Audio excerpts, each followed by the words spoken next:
যার কাছে একসময় ছিলাম শখের মানুষ, সময়ের ব্যবধানে তার কাছে আজ আমি পর মানুষ। এই মানুষটা বলেছিল তুমি আমার প্রিয় মানুষ, সবচেয়ে পছন্দের মানুষ তুমি। সময়ের ব্যবধানে সেই মানুষটার কাছে অপ্রিয় হয়ে গেলাম। যেই মানুষটা বলতো তোমাকে ছাড়া অন্য কোনো মানুষকে আমার কখনো ভালো লাগেনি, লাগবেও না, সময়ের ব্যবধানে এই মানুষটাই আমাকে প্রচন্ড অবহেলা করেছে। আমাকে প্রচন্ড ভাবে বলেছে তোমাকে আমার ভালো লাগে না, তোমাকে আমার প্রয়োজন নেই। অথচ একটা সময় এই মানুষটাই আমাকে প্রচন্ড ভালোবাসতো, আমাকে ছাড়া সে থাকতে পারবো না এটা সে বলতো। আর আজকে সময়ের ব্যবধানে সেই মানুষটাই আমাকে ছেড়ে চলে গেল। কোথায় গেল তার ভালোবাসা, কোথায় গেল এত মুহূর্ত? অন্যদের সাথে আমার ভালোবাসার তুলনা কইরো না। আমি তোমাকে সত্যিই ভালোবেসেছি, তবে ধরতে পারিনি তোমার ভালোবাসায় ছিল ছলনা। আমাকে কাঁদিয়ে কাপনের কাপড় ছাড়াই করেছো দাফন, এখন অন্য কাউকে করবা আপন। কি ভাবছ সুখী হবা? কখনোই না। তোমার হৃদয় ভাঙার অভিনয়টা ছিল ভয়ঙ্কর। লোকে বলে প্রেম ভালোবাসা হারাম, সেইখানে অভিশাপ দেওয়াটা হাস্যকর। তাহলে শোনো, আমার এই মনটা শুধু তোমার মনের প্রেমে পড়েছিল, দেহের না। সৃষ্টিকর্তাকে সাক্ষী রেখে দুইজন সারা জীবন একসাথে থাকবো, এমনটা ছিল শর্ত। কেউ মানুক আর না মানুক, আমি জানি আমার ভালোবাসাটা অবশ্যই পবিত্র। পূর্ণতার আগে যে সম্পর্ক দেহ চাই, যাদের মনে নেই সৃষ্টিকর্তাকে নিয়ে ভয়, নেই লজ্জা শরম, আসলে সেই সম্পর্কটা হারাম।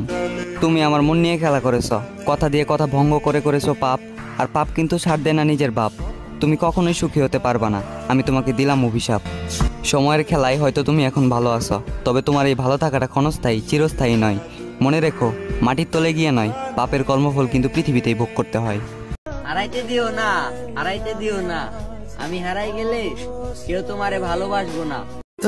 তুমি তো এখন অন্যজনের, এখন কি আর আমার কথা মনে পড়ে? আমি হয়তো তোমার টাইম পাস ছিলাম, কিন্তু তুমি তো আমার ভালোবাসা ছিলা।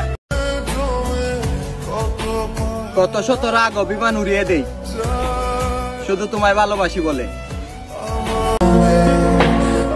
বারবার আমি কষ্ট পাওয়ার পরেও ফিরে যেতাম তার কাছে, কিন্তু শেষের কষ্টটা আর ভুলার মতো না, তাই আর কিছুতেই সহ্য করতে পারলাম না। আপনি আমাকে তখনই বুঝবেন যখন আমার পাশে অন্য কাউকে দেখবেন। দেখেছো কতটা বেহায়া আমি, তোমায় আমি এখনো ভালোবাসি, আগের মতো প্রকাশ করি না। তোমার আমি সব খোঁজ খবরই রাখি, কিন্তু তোমায় আর আগের মতো বুঝতে দেই না।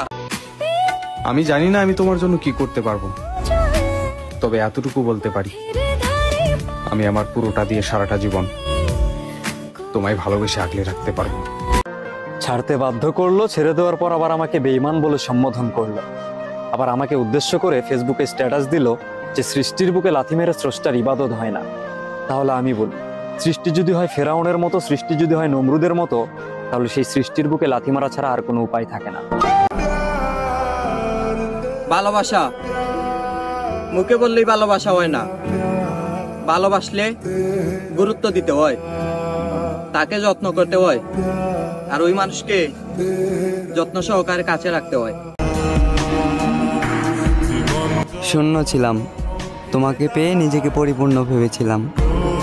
নিজ ইচ্ছায় আমার জীবনে এলে, আবার নিজ ইচ্ছায় চলে গেলে। হারাতে চাইনি, তবে জোর করে ধরেও রাখতে পারিনি। কি ভাবছ মনে পড়বে না? পড়বে পড়বে, একদিন ঠিক মনে পড়বে। হয়তো সেদিন আমি নিজেকে মানিয়ে নেব, তবে আমার কথা মনে করে সেই দিন অঝরে তোমার চোখের পানি ঝরবে। তোমার থেকে সুন্দর কাউকে খুঁজি না, কারণ আমার চোখে পৃথিবীর সব থেকে সুন্দর তুমি। আমি যেই মানুষটাকে ভালোবাসি, ওই মানুষটাই আমাকে পাগলের মতো ভালোবাসে। এর চাইতে সুন্দর অনুভূতি আর কি হতে পারে? যে প্রেমের শেষ নেই সেই প্রেম আমারও, যে ভালোবাসার বিচ্ছেদ নেই সে ভালোবাসা আমারও।